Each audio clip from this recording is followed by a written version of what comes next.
My sister told me not to show up at her millionaire wedding, sneering, "You're just a mechanic, you'll embarrass us." But at the ceremony, the groom spotted me and exclaimed, "Sophie, the engineer who saved my business?"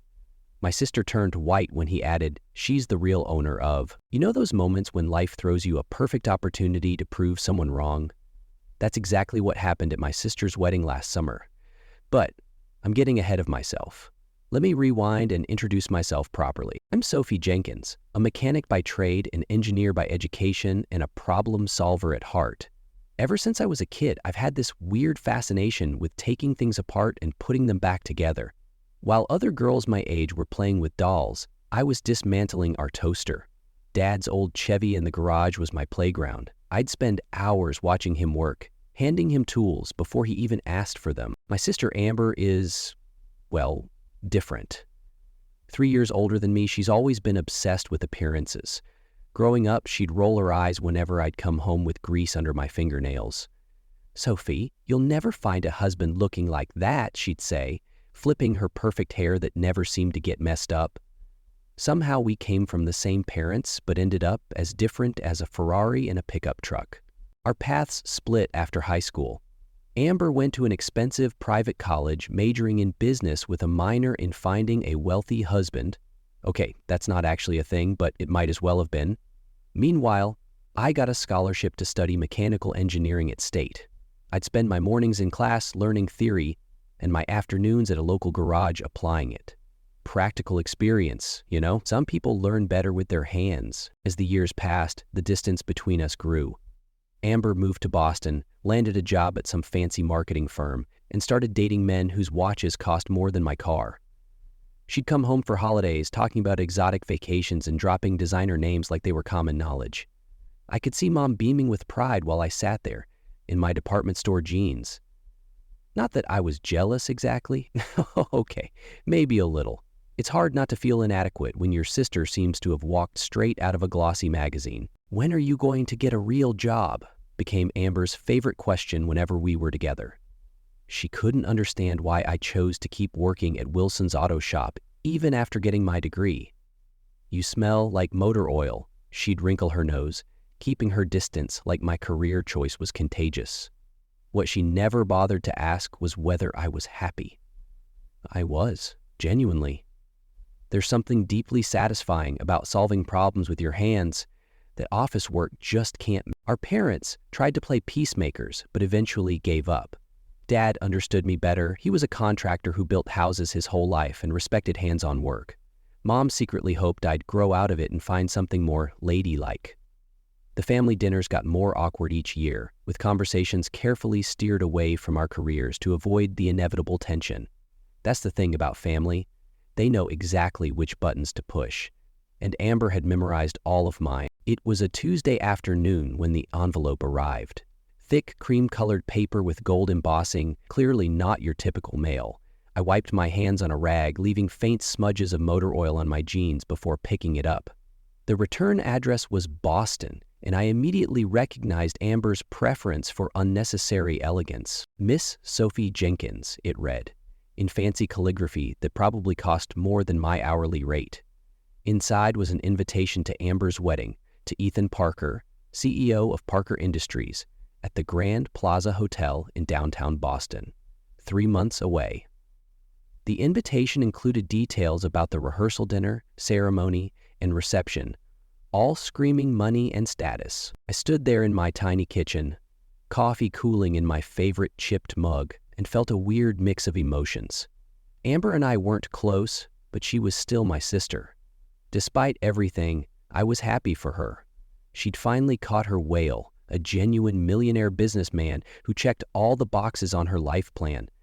I couldn't help but smile, imagining her excitement planning the perfect society wedding. "Hey, Amber, just got your invitation, congrats," I said when she answered my call later that evening. I was genuinely excited, pacing around my apartment's cramped living room. "The invitation looks amazing, super fancy." There was a pause on the other end. "Sophie? Oh, right, the invitations went out yesterday." "Yeah, I'm so happy for you. Ethan seems great from what you've told Mom and Dad." "I can't wait to meet him," I continued, missing the coolness in her voice. Do you need any help with preparations? I could come up a few days early. Actually, Sophia. Amber cut me off, her voice shifting to that condescending tone I knew too well.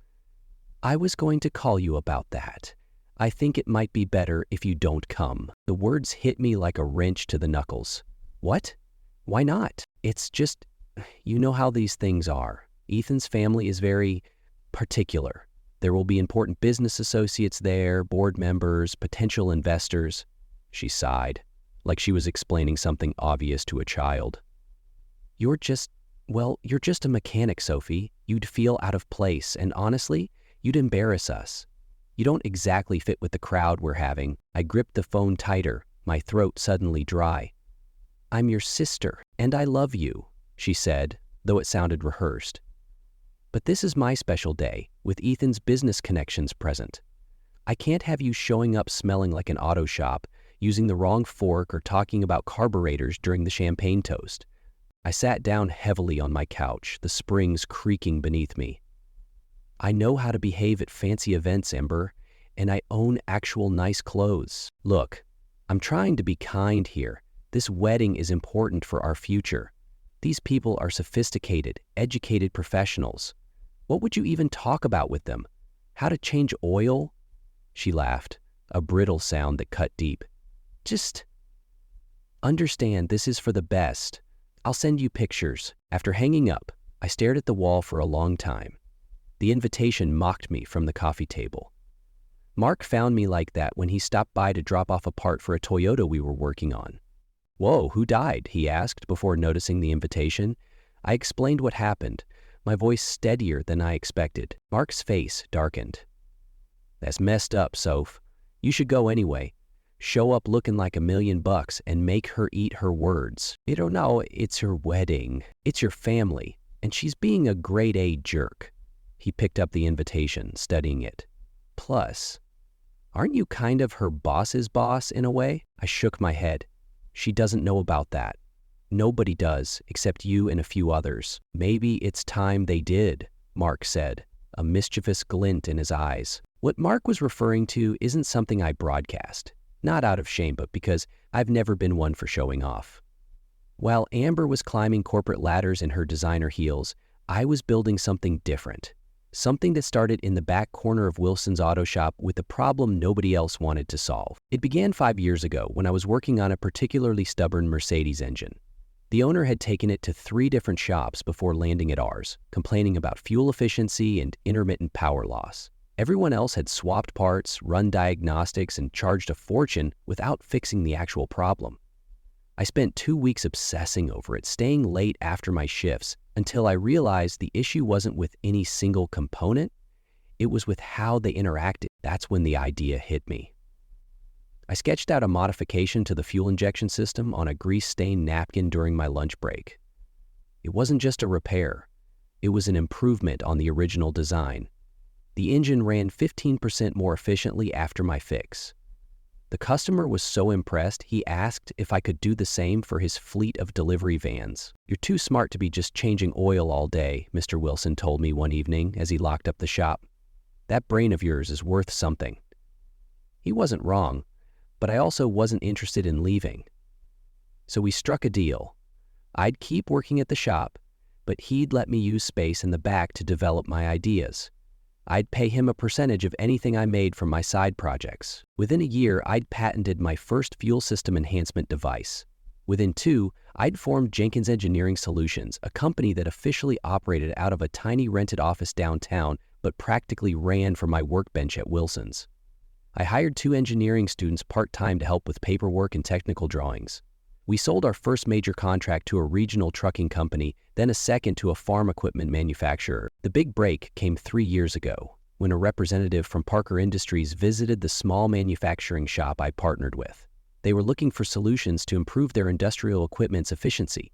The rep saw my device being installed in some machinery and asked questions. 2 weeks later, I was signing a supplier agreement with Parker Industries, Ethan's company, providing proprietary technology that cut their operational costs by millions annually. Here's the kicker. I never met Ethan personally during the negotiations. I sent my lead engineer, fancy title for one of those students who now worked for me full-time, to handle the meetings. Not because I was hiding, but because I was elbow deep in a transmission rebuild that I'd promised a customer I'd finish that week. Business was business, but I didn't leave people hanging when they counted on me. The money started rolling in, but I kept living in my modest apartment and working my regular shifts. I paid off my student loans, set up a retirement account, and invested most of the rest back into research. The only splurge was helping my parents pay off their mortgage, a consulting bonus, I told them, never explaining the full extent of what I'd built. "You could buy Wilson's shop 10 times over," Mark said one day after seeing a royalty check on my desk. "Why are you still here changing Mrs. Peterson's brake pads?" I shrugged. "I like brake pads, and Mrs. Peterson always brings those chocolate chip cookies." The truth was more complicated. I loved the honesty of repair work. Corporate offices made me itchy. In the shop, problems had solutions you could see and feel. No politics, no pretending, just honest work and the satisfaction of fixing what's broken. Plus, the shop kept me grounded and connected to real problems that needed solving. By the time Amber's wedding invitation arrived, Jenkins Engineering Solutions was providing components to 12 major manufacturers, including Parker Industries as our biggest client. My little side project was worth 8 figures on paper. Not that anyone would know it by looking at me in my work coveralls, hair pulled back in a practical ponytail, hands perpetually stained with traces of grease despite the industrial soap I used. "You're literally the reason Parker Industries turned around their northern division," Mark reminded me. "Ethan Parker should be thanking you personally, not letting his fiancée ban you from the wedding." I sighed, looking at the wedding invitation again. "Amber doesn't know any of this. I never told her." "Why the hell not?" Mark looked genuinely confused. "Because it never seemed important." The truth was, part of me was afraid it would change how she saw me, not for the better, but making her think I'd finally arrived in her world on her terms. And I hadn't. I'd made it on my own terms, covered in grease and all. For a week after Amber's call, I threw myself into work. I replaced a transmission, rebuilt an engine, and solved a particularly tricky electrical issue on a 2018 Audi that had stumped even the dealership technicians. Working with my hands has always been my therapy. Each completed job, a small victory, a problem solved that stays solved. But the invitation still sat on my kitchen counter, propped against the coffee maker. Every morning, those gold-embossed letters caught the sunlight, reminding me of the choice I faced. I'd respected Amber's wishes my whole life, stepping back when she wanted to shine, keeping quiet about my accomplishments to avoid overshadowing her moments.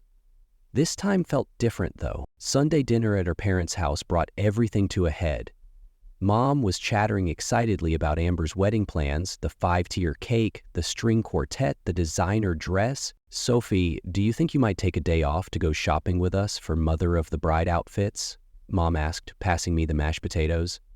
"I know it's hard with your job, but Amber suggested this boutique that requires appointments." Dad looked up from his roast. "Speaking of the wedding, kiddo, you're going, right? Your sister can be," he searched for a diplomatic word, "particular, but it's still a family event." I pushed food around my plate. "Actually, Amber specifically asked me not to come." The clatter of Mom's fork hitting her plate broke the shocked silence. "What? That can't be right. She thinks I'll embarrass her in front of Ethan's business associates. Said I wouldn't fit in with their crowd." I tried to keep my voice steady, but a hint of hurt crept in. Dad's face reddened. "That's ridiculous. You're her sister." She actually used the phrase, "just a mechanic," I added, finally meeting their eyes. Mom's expression cycled through shock, embarrassment, and something like guilt. "Oh, Sophie, I'm sure she didn't mean it like that. She's just stressed with all the planning and those society people she's trying to impress." "She meant it exactly like that, Mom." I took a sip of water. "It's fine. I'm used to it." Dad pushed his plate away, appetite gone. "It's not fine. I'm calling her right now." I reached across and grabbed his arm. "No, please don't. It'll just make things worse." The conversation descended into an uncomfortable debate about family obligations, with Mom caught between defending Amber's special day and acknowledging how hurtful her request had been.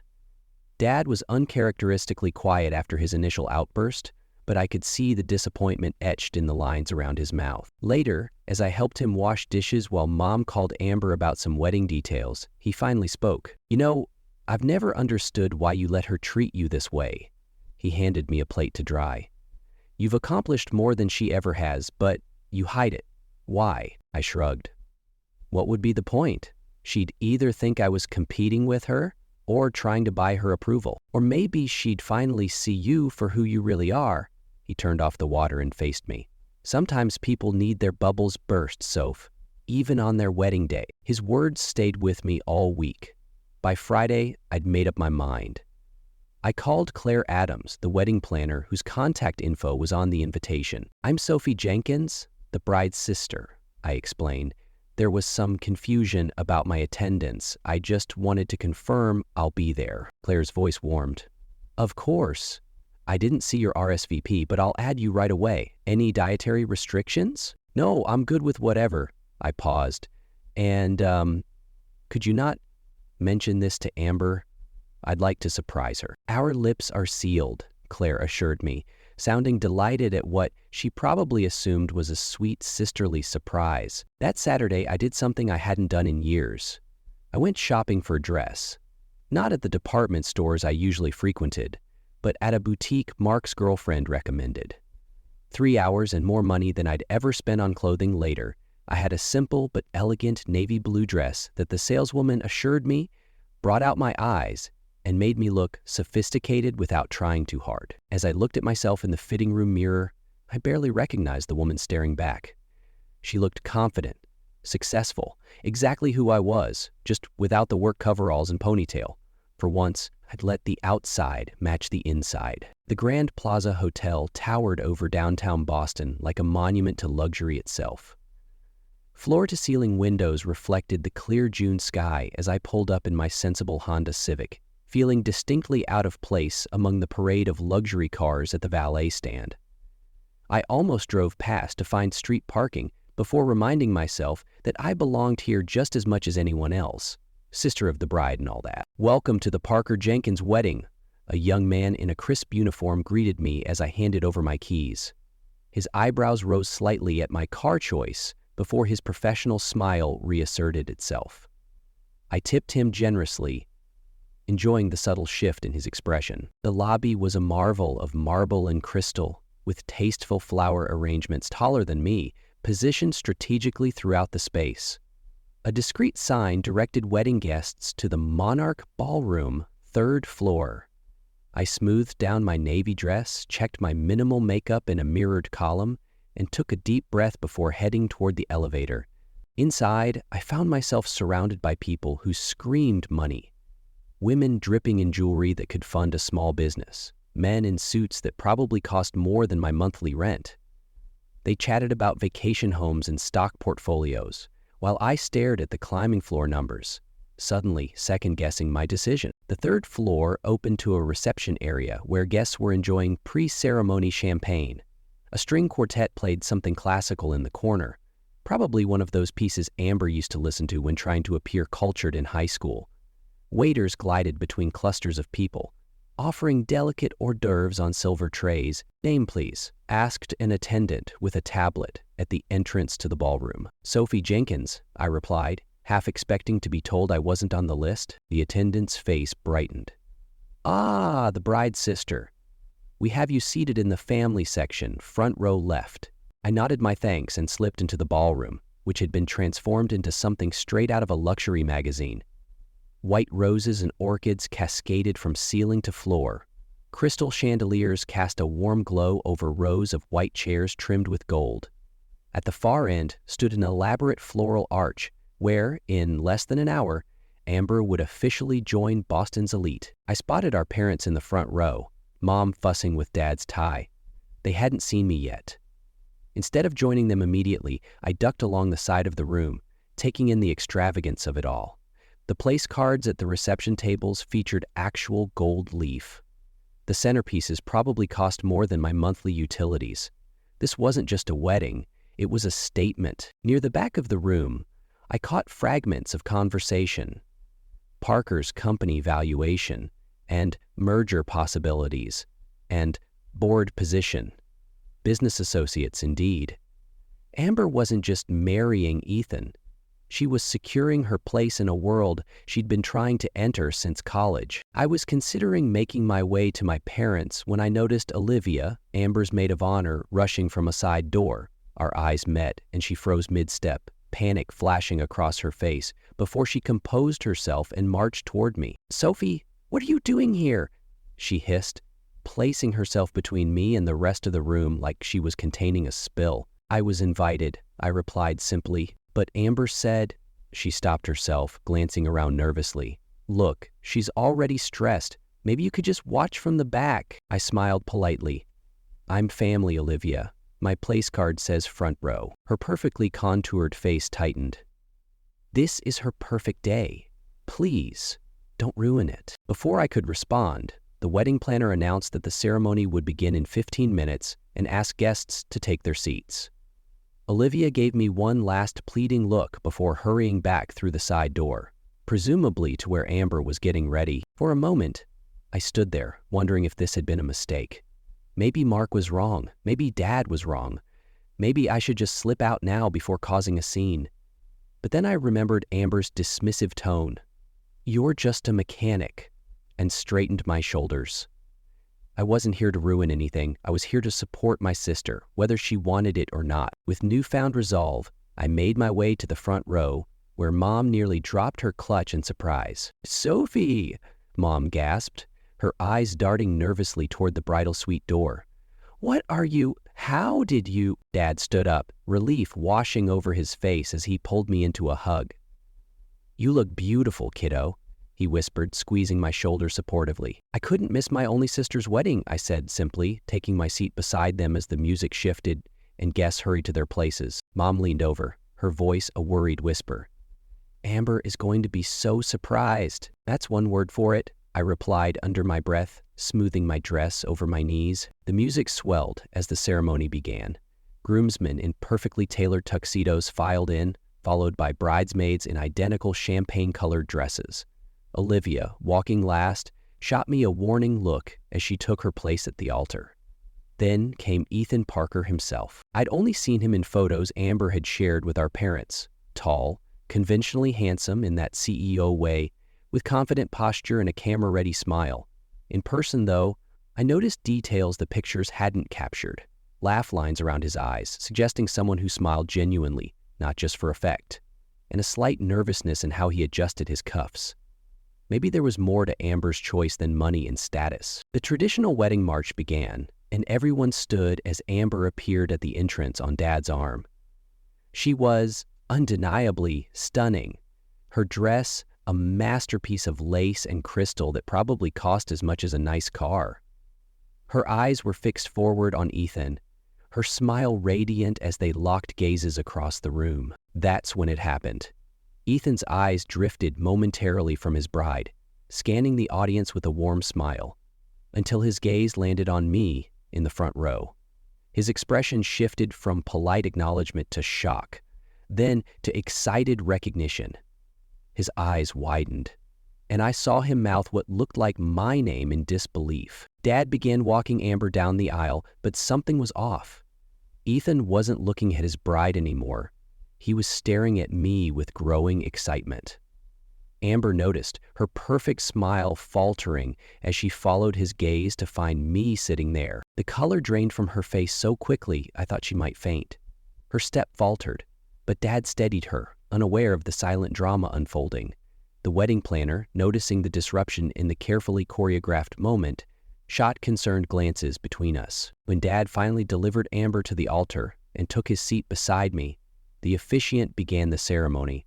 But Ethan was still distracted, stealing glances at me throughout the opening remarks, his expression one of delighted bewilderment. "Dearly beloved," the officiant began, but Ethan suddenly raised his hand, interrupting. "I'm sorry," he said, his voice carrying easily through the ballroom. I can't believe it." He turned to Amber. "You never told me your sister was Sophie Jenkins." A confused murmur rippled through the guests. Amber's smile was frozen, her eyes darting between Ethan and me. "Sophie?" Ethan continued, his voice filled with genuine awe. The engineering genius behind Jez Technologies? The officiant looked lost. Amber's mouth opened and closed without sound. I felt hundreds of eyes pivot to me as I sat there, caught between wanting to disappear and feeling a surreal vindication. "Wait," Ethan said, addressing the puzzled guests. "Sophie Jenkins is the engineer who saved my business 3 years ago when we were on the verge of bankruptcy. Her fuel injection system revolutionized our entire operation." Robert Taylor, who I recognized as Ethan's business partner from the contract negotiations, stood up from his seat. "That's Sophie Jenkins?" "The Sophie Jenkins?" Amber's hands were gripping her bouquet so tightly that knuckles had turned white.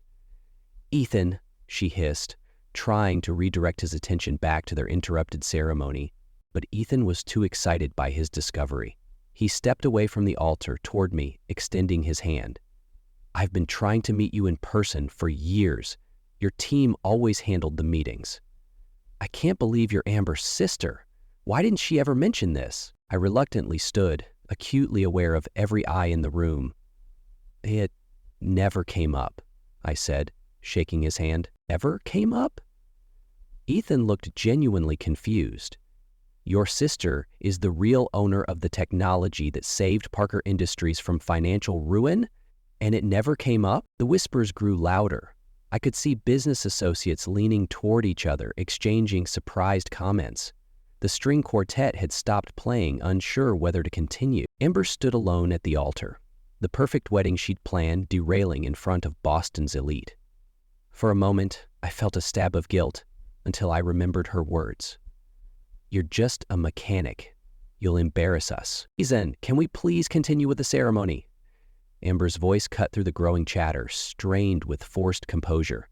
The perfect bride mask was slipping, revealing panic underneath. Ethan turned back to her, excitement still evident on his face.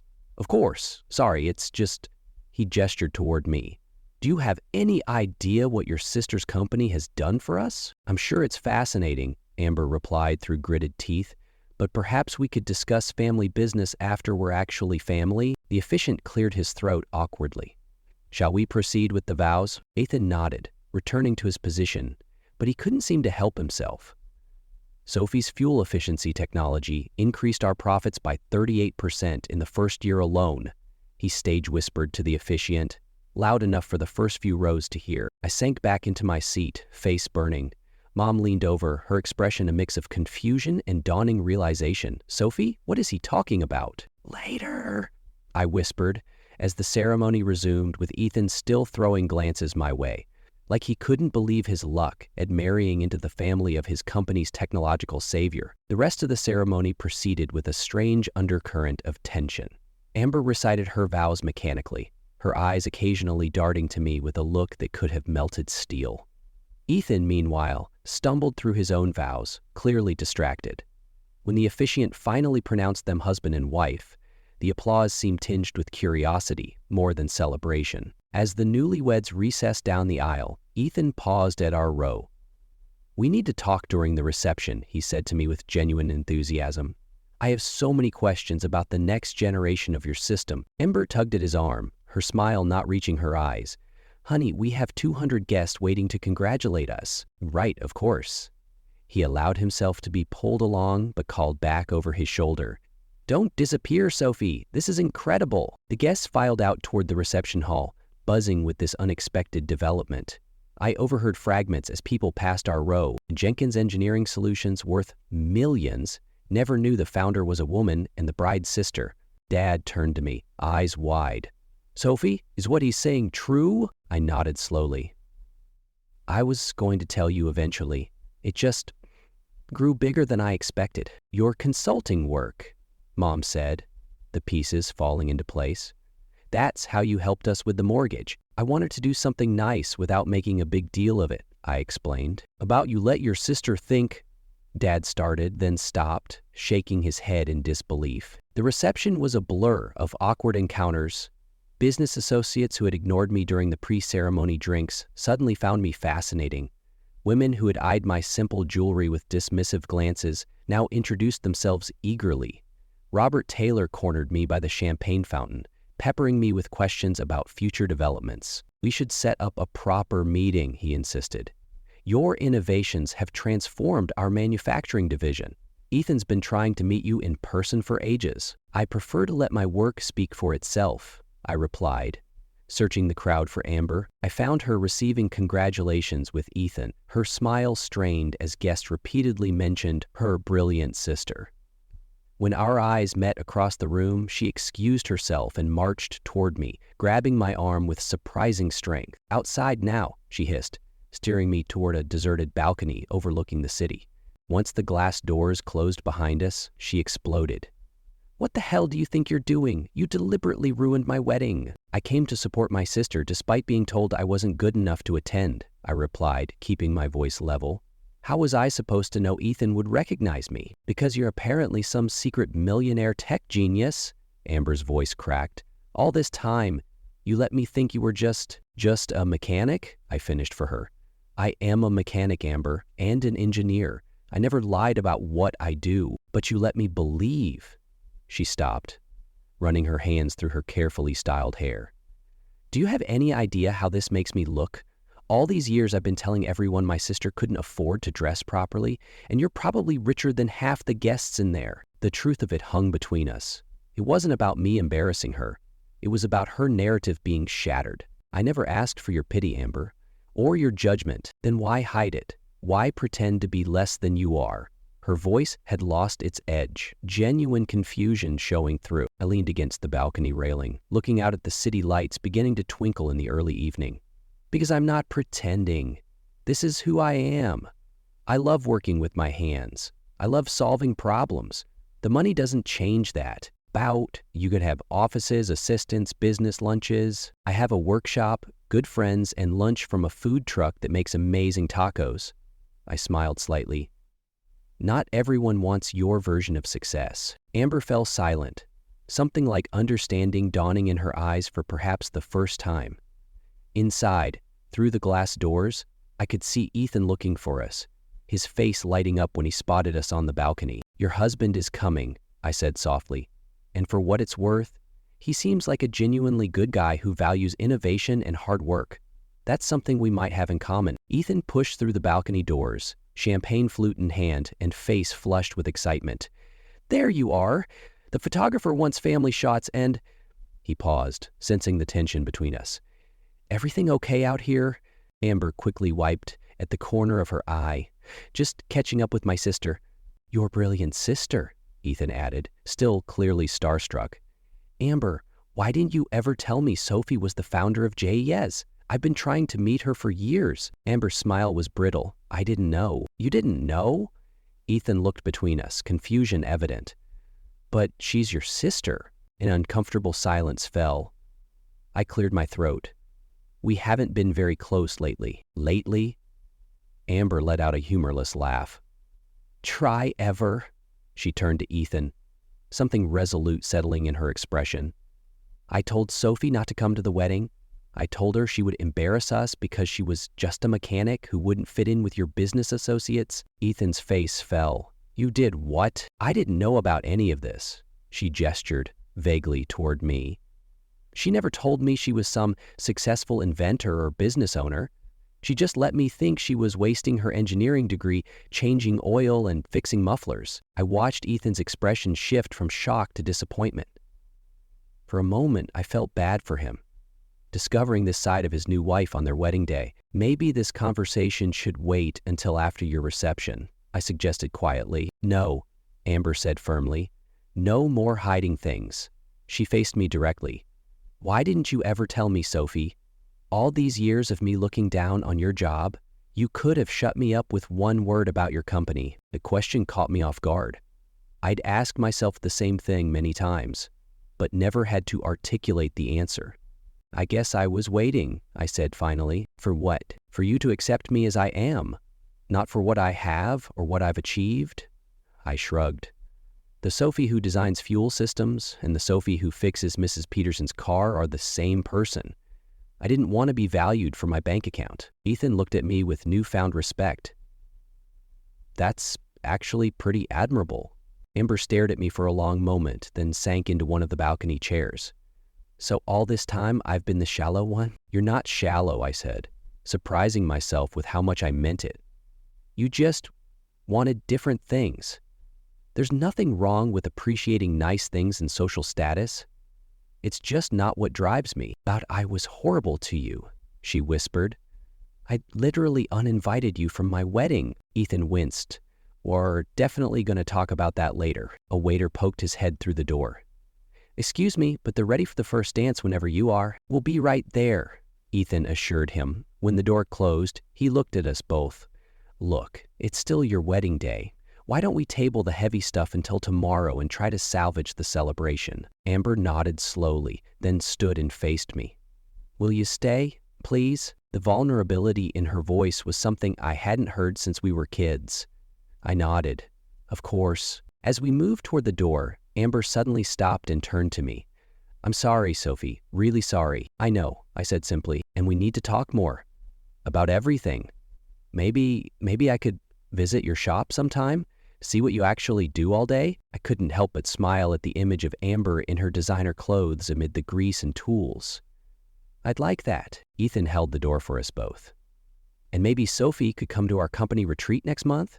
Show the engineering team what real innovation looks like? As we rejoined the reception, I caught Dad's eye across the room. He gave me a knowing smile and a subtle thumbs up. The perfect wedding had been disrupted, true, but maybe something more valuable had taken its place. The beginning of an honest relationship between sisters. Later, during the reception dinner, Amber clinked her glass and stood for an impromptu speech. I want to thank everyone for coming today to celebrate our new beginning, she said, her voice steady. And I especially want to thank my sister Sophie for coming despite obstacles. I'm learning that family isn't about where you work or what you own. It's about seeing and accepting each other for who you really are. She raised her glass toward me. To new beginnings and second chances. As glasses raised around the room, I realized something important. Sometimes showing up where you're not wanted is exactly where you need to be.